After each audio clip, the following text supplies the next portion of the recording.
Christmas has always been my favorite holiday. The glowing lights, the festive songs, the warmth of family gatherings. It felt like magic. But one Christmas, 5 years ago, changed everything. I haven't spoken about it much because, frankly, most people wouldn't believe me. I still question my own sanity sometimes. But here it is. I'll let you decide what to believe. It started on December 23rd. My dad had inherited a small, creaky cabin deep in the woods from my grandfather, and we decided to spend Christmas there. It sounded charming, like one of those Hallmark movie settings, with snow-covered trees and a fireplace. My mom, dad, little sister Emily, and I packed up the car and made the 3-hour drive to the middle of nowhere. When we arrived, the cabin was as picturesque as we'd imagined. It stood in a clearing surrounded by dense pines. The roof was blanketed in snow and smoke curled up from the chimney. Inside, it was cozy but old.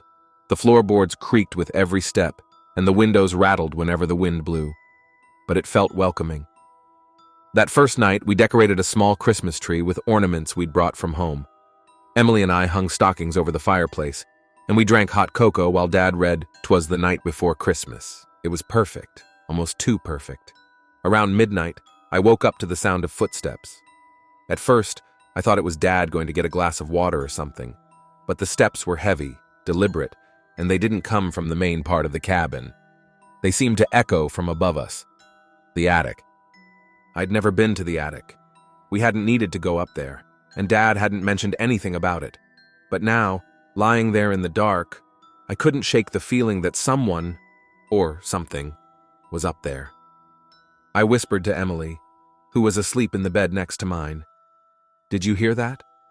She groaned and turned over, mumbling something about Santa. I lay still, heart pounding, listening as the footsteps creaked across the attic floor, stopped, and then started again. Finally, after what felt like an eternity, they faded away. The next morning, I mentioned it at breakfast. "Did anyone go to the attic last night?" I asked, trying to sound casual. Dad looked up from his coffee. "The attic? No. Why?" I hesitated. "I heard footsteps up there." Mom chuckled. "Probably the wind, honey. Old houses make all kinds of noises." But it hadn't sounded like the wind. I knew what I'd heard. Later that day, we went outside to play in the snow. It was bright and cold, and for a while, I forgot about the footsteps. Emily and I built a snowman, and Dad took pictures of us with his old Polaroid camera. When we were done, we headed back inside to warm up. As we were taking off our boots, Dad flipped through the Polaroids. His face suddenly went pale. "What is it?" Mom asked, peering over his shoulder. "This one," Dad said, holding up a photo of the snowman. Behind it, barely visible in the shadows of the trees, was a figure. It was blurry, but it looked like a man. He was tall, wearing something dark, and his face was wrong.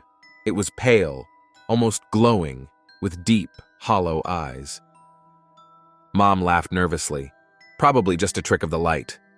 "Maybe," Dad said, but he didn't sound convinced. That night, it happened again. The footsteps. This time, they were louder, more deliberate. And worse, they weren't confined to the attic. I heard them coming down the stairs. I froze, clutching my blanket, listening as the steps moved slowly through the cabin. They stopped just outside our bedroom door. I held my breath, staring at the crack of light under the door, waiting to see shadows move. But nothing happened. Eventually, the footsteps retreated, back up the stairs. The next morning, I told Dad. He frowned and decided to check the attic. The hatch to the attic was in the hallway ceiling with a pull-down ladder. Dad climbed up while I stood at the bottom, holding a flashlight. The air that wafted down was cold and stale. "Anything up there?" I called. "Just a bunch of junk," Dad said. "Old furniture, boxes, nothing unusual." But as he started to climb down, he froze. "Wait," he said. He leaned back into the attic, then emerged holding something small and shiny. It was a bell. A sleigh bell, like the kind you'd find on an old-fashioned Christmas decoration. "Where did that come from?" I asked. Dad shook his head. "No idea." That night I couldn't sleep. I lay awake, staring at the ceiling, waiting for the footsteps to start again. Around 2 a.m., they did. But this time, they didn't come from the attic. They started outside, crunching in the snow. I got up and went to the window. At first, I didn't see anything. Then, just at the edge of the clearing, I saw him. The figure from the Polaroid.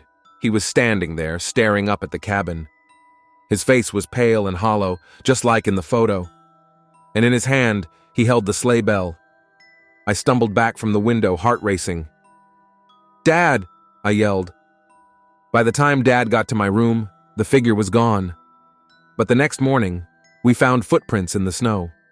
They circled the cabin, stopping at every window. We packed up and left that day, cutting our trip short. Dad tried to play it off, saying it was probably just some drifter or a prank. But I could tell he didn't believe it. Neither did I. To this day, I don't know who or what that was, but every Christmas, when I hear sleigh bells, I can't help but shiver, and I'll never go back to that cabin again.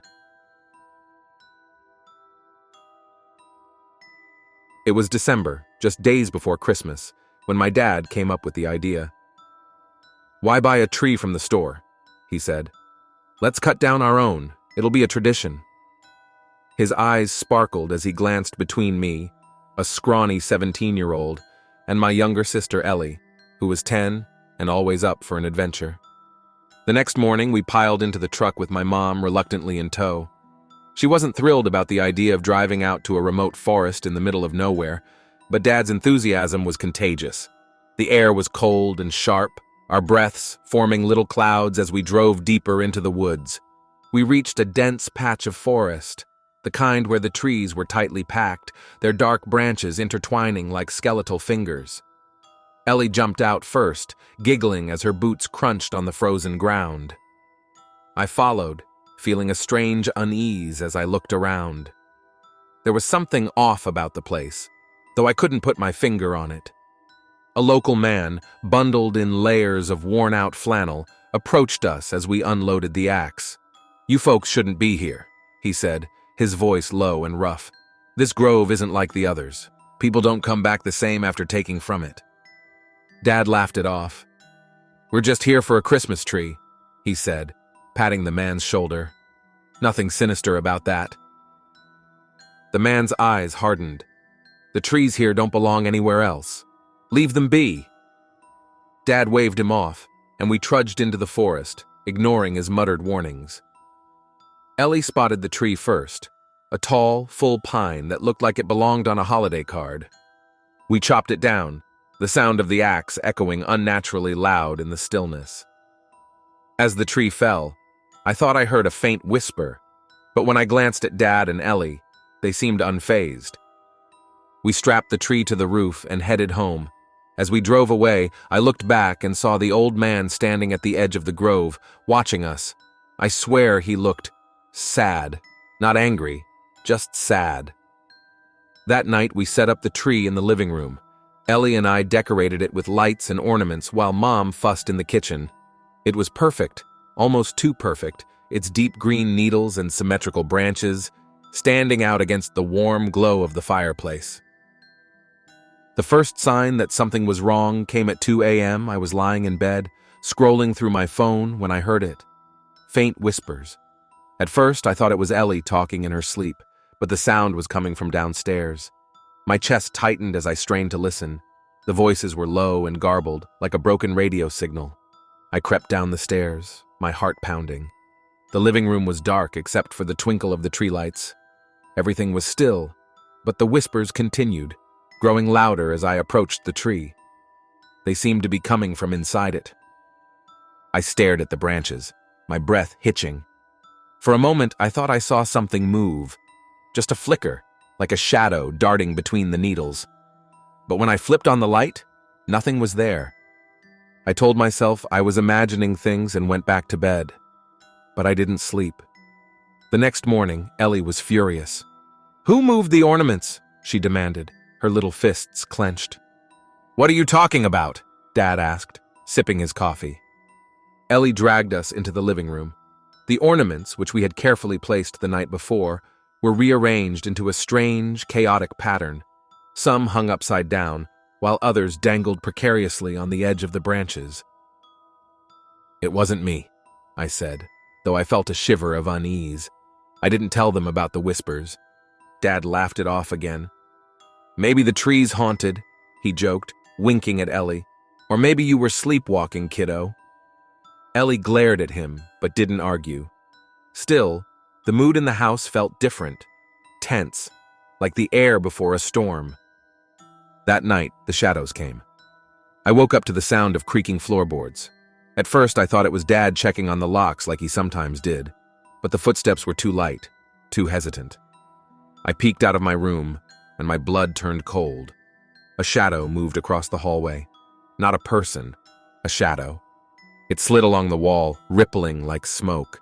I froze, barely breathing as it paused outside Ellie's room. Then, just as quickly as it had appeared, it vanished.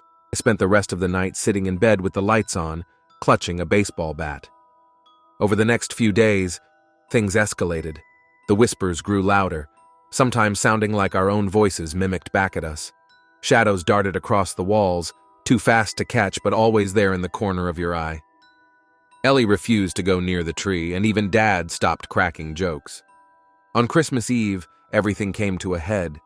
We were sitting in the living room trying to pretend everything was normal when the tree lights started flickering. The air grew heavy, pressing against my chest like a physical weight. And then the ornaments began to move, slowly at first, spinning on their strings, but soon they were flying off the branches, shattering against the walls. "Get out!" Mom screamed, grabbing Ellie and pulling her toward the door. But I couldn't move. My eyes were locked on the tree. Something was coming out of it. A dark, shifting form, its edges blurred like smoke, but with eyes. Yellow, glowing eyes that burned into me. The whispers turned into a deafening roar, a chorus of voices screaming in unison. The thing lunged at me and I snapped out of my trance, stumbling backward. "Burn it!" Dad yelled, grabbing a poker from the fireplace. We dragged the tree into the yard, its branches clawing at us like they were alive. Dad doused it in lighter fluid and lit a match. The fire roared to life, and for a moment, the screams filled the air again, loud and piercing. Then, silence. The next morning, we returned to the grove to find the old man. We wanted to apologize, to understand, but he was gone, and the forest felt emptier than before. We never spoke of the tree again. Every year after that, we bought our Christmas trees from the store, just like everyone else. But sometimes, late at night, I still hear the whispers. I've always loved Christmas. There's something magical about the season. The crisp air, the shimmering lights, the sense of wonder that feels almost tangible. This year, I thought I'd give myself a little treat. I had heard about the Christmas train that runs through the snow-covered countryside, a nostalgic ride that promised warm cocoa, carols, and views that would take your breath away. It seemed like the perfect way to embrace the holiday spirit. I bought my ticket online and arrived at the station just before midnight. Snow fell in delicate flakes, dusting the platform. It wasn't a busy station, just a small, rustic building with flickering lights and a sign reading Merivale Junction. I noticed a few other people waiting as well, an older couple, a woman with a little girl, and a man in a long coat who stood a bit further away, his back to the rest of us. The train arrived with a soft whistle, steam hissing into the cold night. Its vintage design was charming, dark green with gold lettering, carriages adorned with wreaths and ribbons. The conductor, a man with a neat uniform and a warm smile, greeted each of us as we climbed aboard. "Welcome to the Christmas train," he said as he punched my ticket. His eyes lingered on me for just a moment longer than felt necessary, but I brushed it off. Inside, the train was even more enchanting. The seats were plush red velvet, and the windows were frosted just enough to frame the snowy landscape outside. A soft glow from vintage lanterns bathed the carriage in a cozy light. Christmas music played faintly in the background. I settled into my seat near the window and wrapped myself in the provided blanket, sipping the hot cocoa they'd handed out. The train started moving, a gentle lurch that sent a ripple of excitement through me. We chugged out of the station, the world outside transforming into a winter wonderland. At first, it was everything I had hoped for. The rhythmic sound of the train on the tracks was soothing, and the view was mesmerizing. The little girl a few rows ahead giggled as she pointed at something outside. A deer, maybe? The conductor passed through the carriages now and then, his cheerful demeanor adding to the festive mood. But after about an hour, something began to feel off. I glanced at my watch. We should have passed through the next town by now, but all I could see were endless trees and snow. The older couple whispered to each other, their faces tense. The man in the long coat sat motionless, staring straight ahead. When the conductor came by again, I stopped him. "Excuse me," I said, keeping my voice casual. "Where are we exactly? I thought the route went through Clearwater." He paused, his smile faltering for the briefest moment. "Oh, don't worry. We'll be there soon." He walked away before I could ask anything else. I leaned back, trying to shake the growing unease. Maybe I'd misread the schedule. Maybe this was part of the charm, an extended ride to enjoy the scenery. But the more I looked out the window, the more I realized that the trees never seemed to change. It was as if we were moving in circles. The older couple stood and moved to another carriage. The woman with the little girl was now asleep, the child's head resting on her shoulder. The man in the long coat hadn't moved an inch. Something was wrong. I decided to explore the train. Grabbing my coat, I stepped into the next carriage. It was empty, though the lights flickered slightly, casting strange shadows. The Christmas music that had been so cheerful earlier now seemed distorted, almost like it was being played backward. "Hello?" I called out. No answer. I kept walking, passing through one carriage after another. They were all the same, beautifully decorated, eerily empty. Finally, I reached the end of the train, or at least I thought I had.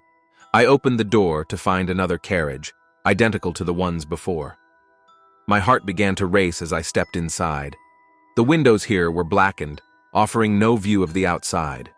The air was colder, and the faint smell of something metallic lingered. As I turned to leave, I froze. The passengers I had seen earlier were sitting here, but something was horribly wrong. The older couple's faces were pale, their eyes glassy and unblinking. The little girl was sitting upright, her mother nowhere to be seen, and her head slowly turned to look at me. Her smile was too wide, too sharp. The man in the long coat was at the far end, but now his face was visible. A face so gaunt and lifeless, it didn't seem real. I stumbled backward, slamming the door shut and running back toward my seat. My breath came in short gasps as I collapsed into my chair. What was happening? The train jolted and I glanced out the window. The trees were gone. Instead, a barren, snowy wasteland stretched endlessly in every direction. The sky was pitch black, no stars, no moon. The conductor appeared again, but this time, his uniform was frayed, and his once friendly face looked sunken, almost skeletal. "You're not supposed to be here," he said, his voice a raspy whisper. "I don't understand," I stammered. "What's going on?" He leaned in closer, his hollow eyes boring into mine. "This is a train for those who've already left. The living don't belong here." A cold dread settled over me. "What do you mean? I bought a ticket." "You were added by mistake," he interrupted. "But now that you're here, it's not so simple to leave." "No," I whispered, shaking my head. "This can't be real." The train screeched to a halt, nearly throwing me from my seat. Outside, the barren landscape had been replaced by a dense, swirling fog. "This is your stop," the conductor said, gesturing toward the door. "I don't see anything out there," I said, my voice trembling. "You don't have a choice," he replied. "If you stay, you'll ride forever." I didn't wait to find out what that meant. Grabbing my coat, I stepped off the train into the fog. The cold was biting, and I couldn't see more than a few feet ahead. Behind me, the train's whistle sounded one last time before it disappeared into the mist. I don't remember much after that. I woke up hours later, lying in the snow near Merivale Junction. My car was still parked where I'd left it, my ticket crumpled in my pocket. I tried telling myself it was a dream, a hallucination. But when I looked at the ticket closely, I noticed something I hadn't seen before, a faint line of text at the bottom. It read, "For one-way passengers only." To this day, I don't know how I ended up on that train or why I was allowed to leave. But every Christmas Eve, I hear its whistle in the distance, a chilling reminder of the ride I'll never forget.